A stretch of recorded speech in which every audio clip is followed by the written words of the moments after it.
देखिए आज हम कक्षा द्वादश में पढ़ने जा रहे हैं पीडीएफ का पेज नंबर 5 लेसन नंबर 2 का, जिसमें हमारा आज का टॉपिक रहेगा अम्ल। क्या? अम्ल। अम्ल। अम्ल को हम क्या कहते हैं? एसिड। एसिड कहते हैं। क्लियर हुई बात? तो अम्ल क्या होते हैं? अम्ल के विषय में हमने पहले भी पढ़ा था कि वे पदार्थ जो जल में घुलने पर हाइड्रोजन आयन H+ देते हैं। जो जल में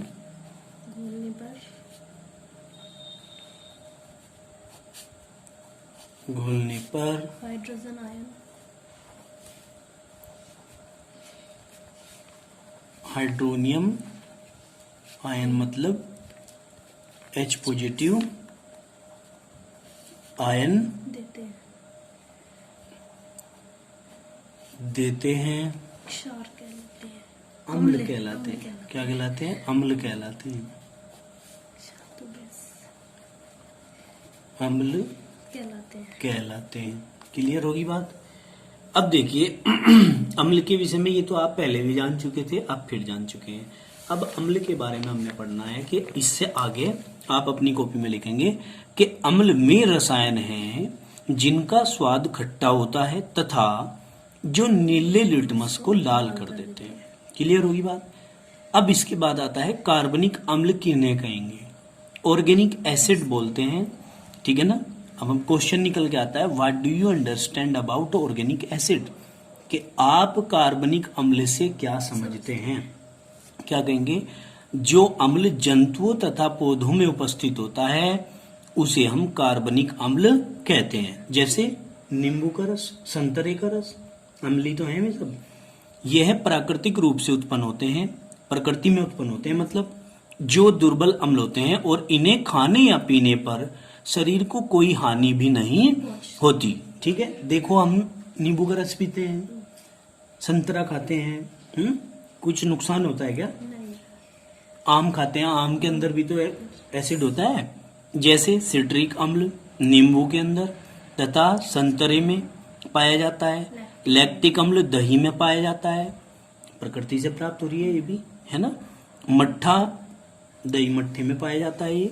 ऑक्जेलिक अम्ल टमाटर में पाया जाता है। एसिटिक अम्ल जो होता है वो सिरके में पाया जाता है। कहाँ में पाया जाता है? सिरके में। सिरके का तो नाम भी एसिटम है। क्या है?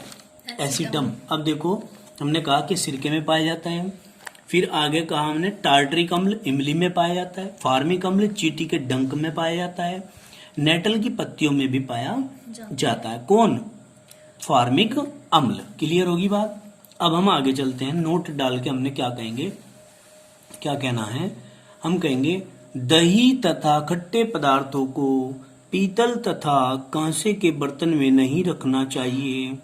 क्यों नहीं रखना चाहिए? अब इस बात को पढ़ेंगे। क्योंकि ये पीतल तथा कांसे के बर्तनों के साथ क्रिया कर लेते हैं और विषैले धातु लवण बना लेते हैं जो हमारे शरीर के लिए हानिकारक है, बहुत ज्यादा हानिकारक है। इसलिए यहाँ पर हमने क्या करना है, सावधानी बरतनी है कि अम्लों को पीतल और कांसे के बर्तनों में नहीं रखना चाहिए। क्यों नहीं रखना चाहिए?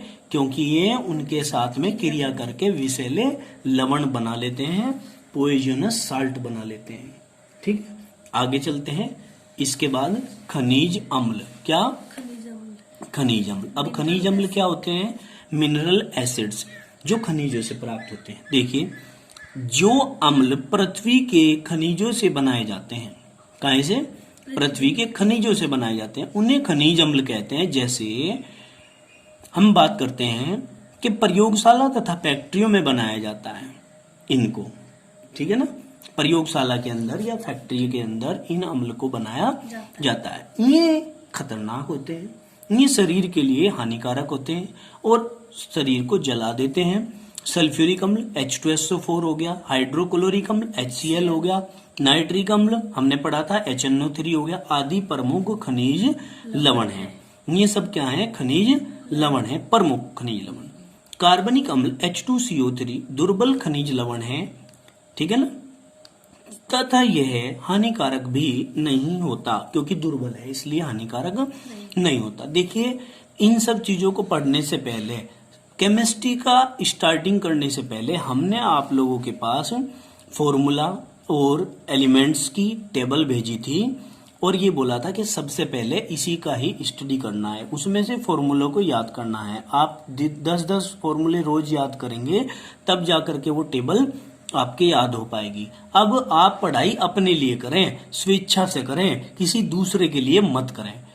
किसी दूसरे के लिए नहीं कर रहे आप पढ़ाई, अपने लिए कर रहे हो, इसलिए इसमें समय लगाओ, क्योंकि समय अभी जो चल रहा है वो बहुत ही विपरीत प्रकार का चल रहा है और अगर अभी से इसको आप लोगों ने भी कंट्रोल नहीं किया तो ये कंट्रोल में आने वाला नहीं है काम आपका। इतना आगे हम बढ़ चुके होंगे क्योंकि हम तो डेली कुछ ना कुछ पढ़ा रहे हैं बच्चों को, ठीक है ना। अब सभी बच्चे इस चीज को, मेरी जो बताई गई बातें हैं इन्हें विशेषकर ध्यान करके आगे बढ़ाएं कार्य को, नहीं तो पीछे रह जाओगे, पिछड़ जाओगे, ठीक है ना। और भारत के अंदर क्या कही जाती है बात, पहले आओ और पहले पाओ वाली बात कही जाती है, इसलिए पहले ही आकर के अपनी पढ़ाई को कब्जे में कर लो, छूट जाएगा तो फिर कंट्रोल में नहीं आएगा।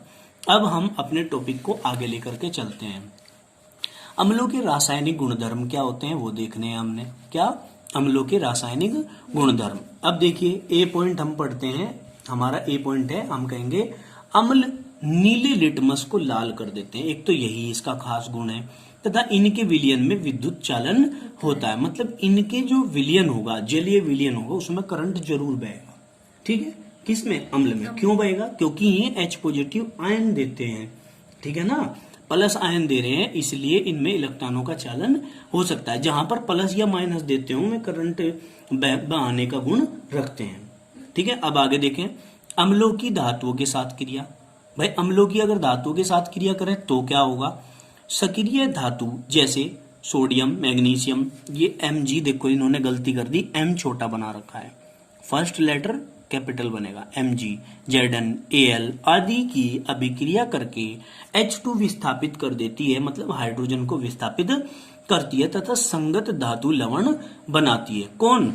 अम्ल। अम्लों की यदि इन धातुओं के साथ में हम क्रिया कर देते हैं तो हाइड्रोजन वहां से निकलती है। क्या निकलती है? हाइड्रोजन। समझ में आ रही है बात? जोर से बोला करो क्योंकि यहाँ भी रिकॉर्ड हो रहा है? क्या निकलती है? हाइड्रोजन। हाइड्रोजन निकलती है। क्यों निकलती है अब वो हमें देखना है, ठीक है, कैसे निकलती है वो देखना है। तो हम कहेंगे रिएक्शंस को, रिएक्शंस के माध्यम से पढ़ेंगे। देखो ये है हमारा Na प्लस, हम H2SO4 के साथ यदि रिएक्शन करा दे तो क्या बनेगा? देखो यहाँ पर प्लस के कितने हैं? 2 एकम 2, यहाँ पर प्लस के कितने हैं? 1, Na के ऊपर प्लस का 1 होता है, तो हमने बैलेंस करने के लिए 2 से गुना कर देनी है। Na को कितने से गुना कर देंगे? 2। जब तक 2 एकम 2 और 2 एकम 2 नहीं होने के तब तक रिएक्शन नहीं होने की। अब हमने यहाँ से प्लस वाला पार्ट इसका, और इसमें क्या है, SO4 के ऊपर माइनस के होते हैं, 2 एकम 2 प्लस 2 माइनस, तो इसके माइनस वाला पार्ट इसके प्लस वाले पार्ट के साथ क्रिया करेगा, तो हम क्या लिखेंगे? Na2SO4 प्लस H2, हाइड्रोजन निकल गई। तो सेम प्रोसीजर हमारा चलेगा, ठीक है, इसको लेकर के चलना। इसी प्रकार हमने क्या करना है? Mg plus H2SO4 is equal to, अब Mg के ऊपर होते हैं प्लस के 2 चार्ज, अब यहाँ है प्लस का 1, 2 एकम 2, समझाने के लिए बता रहा मैं, ये प्लस माइनस ये होते नहीं, इसमें समझाने के लिए बता रहा हूँ। 2 एकम 2, तो ये इसमें भी 2 ही है ऑलरेडी, तो इसमें तो गुना करने की जरूरत नहीं। तो हम क्या करेंगे, इसके निगेटिव वाले पार्ट को, अभी पता चल गया था ऊपर के SO4 निगेटिव वाला पार्ट है, तो अब हमने इसमें तो दिखाने की जरूरत नहीं है, अब तो ये निगेटिव वाला पार्ट है, हमें पता चल गया, बस एक बार बता दिया काफी है समझदार बच्चों के लिए। तो हम क्या करेंगे? MgSO4 क्या लिखेंगे बेटे यहाँ? MgSO4 प्लस H2, क्लियर हो गया। अब इसके बाद हम आगे चलते हैं, किसके साथ? जिंक धातु के साथ क्रिया कराते हैं। यहाँ लिखेंगे H2SO4 is equal to, H2SO4 का नाम क्या है? H2SO4 का सल्फ्यूरिक एसिड। Sulphuric acid. अब Zn के ऊपर हमें याद रखना है कि प्लस के कितने होते हैं?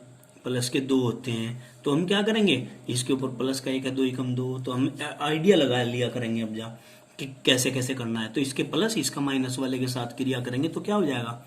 ZnSO4 plus H2 H2 gas. ये जो हम तीर का निशान लगा रहे हैं ये गैस का निशान है, हल्की होने के कारण ऊपर की तरफ इसका निशान लगाया जाता है। अब ऐसे ही यहाँ क्या करेंगे, एल्यूमिनियम प्लस किसके साथ कराऊं, H2SO4 के साथ इज इक्वल टू, अब इसको बैलेंस करने के लिए क्या करना पड़ेगा, प्लस का एक होता है 2 एकम 2 और इसके ऊपर होते हैं प्लस के 3।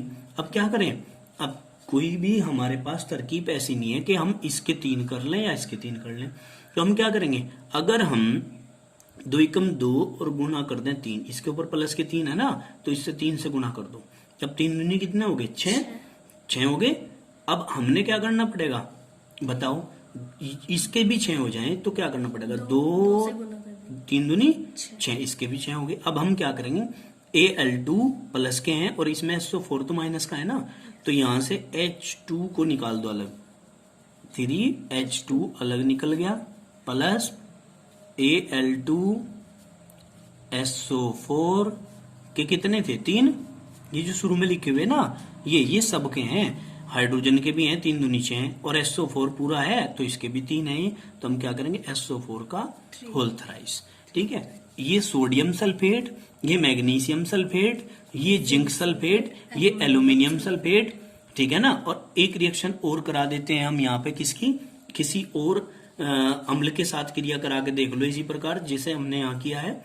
हम क्या कर सकते हैं, 2Na प्लस क्या करेंगे भाई बताओ, HCl के साथ करा दूं, HCl is equal to sodium के ऊपर कितना चार्ज है, प्लस का 1, इसके ऊपर कितना है, प्लस का 1, तो हम क्या करेंगे, अब हमने शुरू में 2 नहीं लिख लेना, हमें क्या पता, हमें तो सोडियम से क्रिया करानी, हमने 2 लिया ही नहीं, तो हम क्या करते हैं भाई, यहां से NaCl है, कैसे बैलेंस करेंगे इसको समझ लो, तो ये Na प्लस वाला, इसका माइनस वाला Cl है, Cl के ऊपर माइनस चार्ज होता है। अब क्यों होता है माइनस चार्ज, क्योंकि ये भी पता होना चाहिए, क्योंकि ये जो Cl है इसका 17 है परमाणु क्रमांक, तो 2, 8 और 7, तो इसके बाह्यतम कोश में 7 इलेक्ट्रॉन है।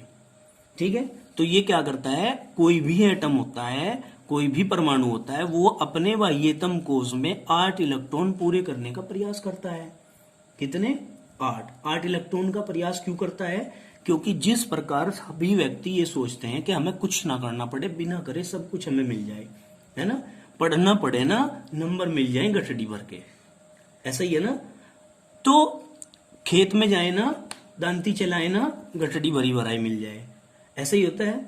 खेत में जाए ना, काम करे ना, कुछ भी फावला ना चलाए, फसल पूरी भरा भरा मिल जाए, ट्रोलियां, ऐसे ही सोचते हैं।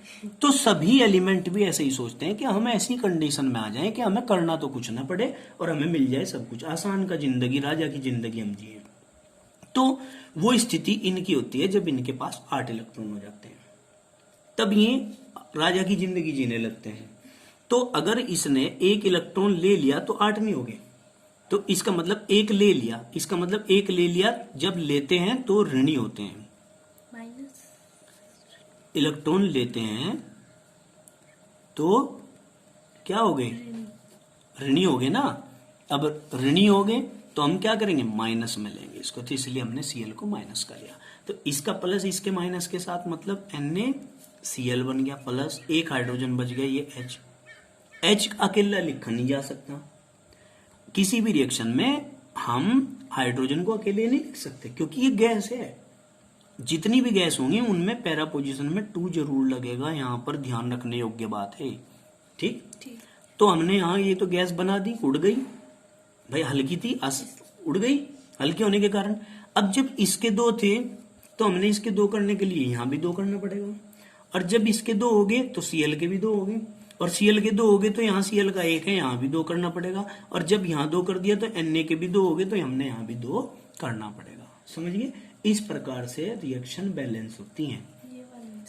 ठीक है, हमने क्या कहा दोबारा समझो, हमने ये Na का ले लिया और HCl ले लिया, NaCl बन गया, हाइड्रोजन लिया अकेला, हाइड्रोजन अकेला बच रहा, लेकिन अकेला हम लिख नहीं सकते, इसलिए हम यहाँ क्या लिखेंगे, 2। जब 2 लिखेंगे तो हमें 2 यहाँ भी बैलेंस करना पड़ेगा, समझ गए, क्योंकि यहाँ 2 से गुना करें जब भी होंगे इसके बराबर। तो अब Cl के 2 हो गए, इधर Cl का 1 हो गया, यहाँ 2 हो गए ना, 2 एकम 2 भाई, ये होता है यहाँ 2 एकम 2, 2 एकम 2, 2 हो गए, 2 हो गई। अब यहाँ है 1, तो इसको बैलेंस करने के लिए हमने 2 से गुना कर दी।